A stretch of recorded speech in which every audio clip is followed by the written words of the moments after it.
അമേരിക്കയുടെ ഇരട്ടിത്തീരുവ പ്രഖ്യാപനത്തിന് മറുപടിയുമായി പ്രധാനമന്ത്രി നരേന്ദ്രമോദി രാജ്യത്തിന്റെ താൽപ്പര്യങ്ങളിൽ വിട്ടുവീഴ്ചയ്ക്കില്ല എന്ന് പ്രധാനമന്ത്രി വ്യക്തമാക്കി.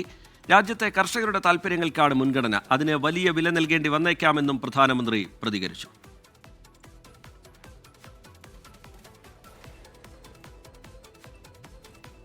हमारे लिए अपने किसानों का हित सर्वोच्च प्राथमिकता है।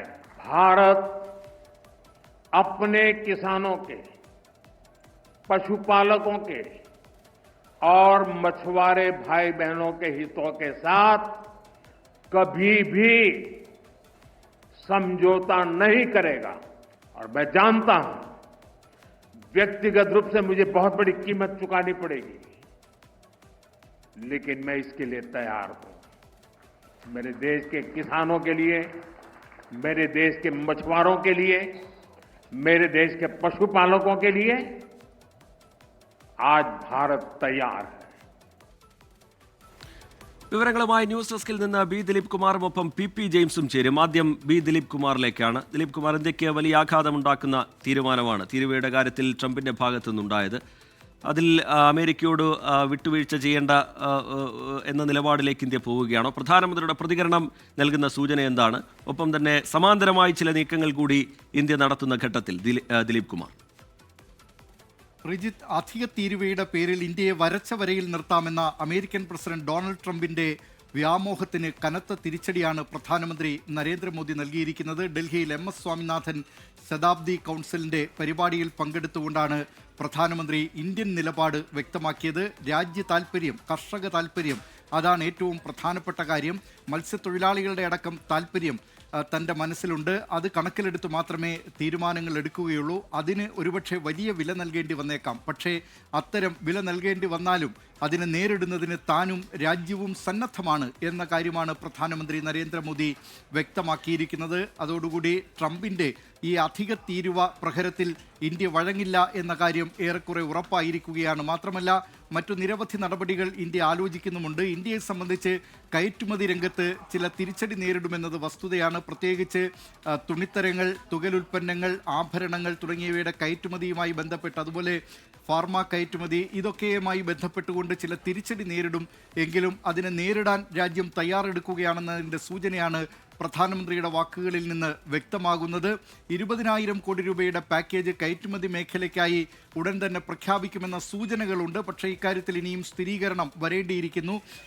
അമേരിക്ക ഏർപ്പെടുത്തിയിട്ടുള്ള ഈ അധിക ചുങ്കം പ്രധാനമായും തുണിത്തര വ്യാപാര മേഖലയാണ് വലിയ തിരിച്ചടിയാവുക. ഇതിൽ തന്നെ ഇന്ത്യയോട് മത്സരിക്കുന്ന ബംഗ്ലാദേശ് അടക്കമുള്ള രാജ്യങ്ങൾക്ക് വളരെ കുറഞ്ഞ തീരുവ മാത്രമാണുള്ളത്. ഇന്ത്യക്ക് മേലെ ഏൽപ്പിച്ചിട്ടുള്ള ഈ അധിക തീരുവ ഇന്ത്യൻ ഉൽപ്പന്നങ്ങൾക്ക് അമേരിക്കൻ വിപണിയിൽ വിലവർദ്ധനവിന് ഇടയാക്കും. അത് അവിടുത്തെ സാധാരണക്കാരെ അടക്കം, ഇന്ത്യക്കാരെ അടക്കം, മലയാളികളെ അടക്കം, അവർ ഈ ഇന്ത്യയിൽ നിന്ന് കയറ്റുമതി ചെയ്യുന്ന തുണിത്തരങ്ങളെ ആശ്രയിക്കുന്നവർക്ക് വലിയ തിരിച്ചടിയാകും ട്രംപിൻ്റെ തീരുമാനം എന്നതിൽ യാതൊരു സംശയവുമില്ല. പക്ഷേ ഇന്ത്യ ബദൽ മാർഗങ്ങൾ തേടുകയാണ്. ഷാങ്ഹായ് സഹകരണ കൗൺസിലിൻ്റെ ഉച്ചകോടിയിൽ പങ്കെടുക്കുന്നതിനായി പ്രധാനമന്ത്രി നരേന്ദ്രമോദി ഈ മാസം അവസാനം ചൈനയിലേക്ക് പോകുന്നുണ്ട്. ചൈനീസ് പ്രസിഡന്റ് ഷീ ജിൻപിങ്ങുമായി ചർച്ച നടത്തും. റഷ്യയിൽ നിന്ന് എണ്ണ ഇറക്കുമതി ചെയ്യുന്ന രാജ്യങ്ങളിൽ ഏറ്റവും മുന്നിലുള്ള രാജ്യമാണ് ചൈന. അത് കഴിഞ്ഞ് ഇന്ത്യയാണ്. ഇത്തരം രാജ്യങ്ങൾക്ക് മേൽ അധിക ചുങ്കം ഏർപ്പെടുത്താനുള്ള തീരുമാനം, അമേരിക്കൻ പ്രസിഡന്റിന്റെ തീരുമാനത്തിനെതിരെ ഇന്ത്യ നേരത്തെ തന്നെ ശക്തമായി രംഗത്ത് വന്നതാണ്. പ്രത്യേകിച്ച് അമേരിക്കയുടെ ഇരട്ടത്താപ്പ് പല രംഗങ്ങളിലും പ്രകടമാണ് എന്ന കാര്യം കൂടി ചൂണ്ടിക്കാട്ടിയിരുന്നു. അമേരിക്ക ഇപ്പോഴും റഷ്യയിൽ നിന്ന് ആണവ വ്യവസായത്തിന് ആവശ്യമായ അസംസ്കൃത വസ്തുക്കൾ, അതോടൊപ്പം തന്നെ ഇലക്ട്രോണിക് വാഹനങ്ങൾക്ക് ആവശ്യമായ അസംസ്കൃത വസ്തുക്കൾ തുടങ്ങിയവയൊക്കെ ഇറക്കുമതി ചെയ്യുന്നുണ്ട്. യൂറോപ്യൻ യൂണിയനും ആ നിലയിലുള്ള ഇറക്കുമതി തുടരുന്നുണ്ട്. പക്ഷേ ഇന്ത്യക്ക് മേൽ ഇത്തരത്തിലുള്ള അധിക ചുങ്കം ഏകപക്ഷീയമായി ഏർപ്പെടുത്തുക എന്നത് അംഗീകരിക്കാൻ കഴിയില്ല എന്ന നിലപാടാണ് പ്രധാനമന്ത്രി നരേന്ദ്രമോദിയുടെ വാക്കുകളിലൂടെ ഇപ്പോൾ പുറത്തു വന്നിരിക്കുന്നത്. ശരി, ബി ദിലീപ് കുമാർ ന്യൂസ് ഡെസ്കിൽ നിന്ന് വിശദാംശങ്ങൾ പങ്കുവയ്ക്കുകയായിരുന്നു. രാജ്യ താൽപ്പര്യത്തിന് വിരുദ്ധമായി വിട്ടുവീഴ്ച ചെയ്യാൻ കഴിയില്ല എന്ന നിലപാട് ആവർത്തിച്ച് വ്യക്തമാക്കുകയാണ് കേന്ദ്ര സർക്കാർ. പ്രധാനമന്ത്രിയുടെ പ്രതികരണവും ഏറ്റവും ഒടുവിലായി വന്ന പ്രതികരണവും അത് സൂചിപ്പിക്കുന്നുണ്ട്. പി ജെയിംസ് കൂടി നമുക്കൊപ്പം വിവരങ്ങളുമായി ചേരുന്നുണ്ട്. ഈ സമീപകാലത്തേക്കെങ്കിലും വലിയ ആഘാതം നമുക്കുണ്ടാക്കുന്ന തരത്തിലുള്ള ഒരു തീരുമാനമാണ് ട്രംപിന്റെ ഭാഗത്ത് നിന്ന് വന്നത്. നേരത്തെ ബി ദിലീപ് കുമാർ ചൂണ്ടിക്കാട്ടിയതുപോലെ സമാന്തരമായി ചില നീക്കങ്ങൾ ഇന്ത്യ വേഗത്തിലാക്കുന്നുണ്ട്.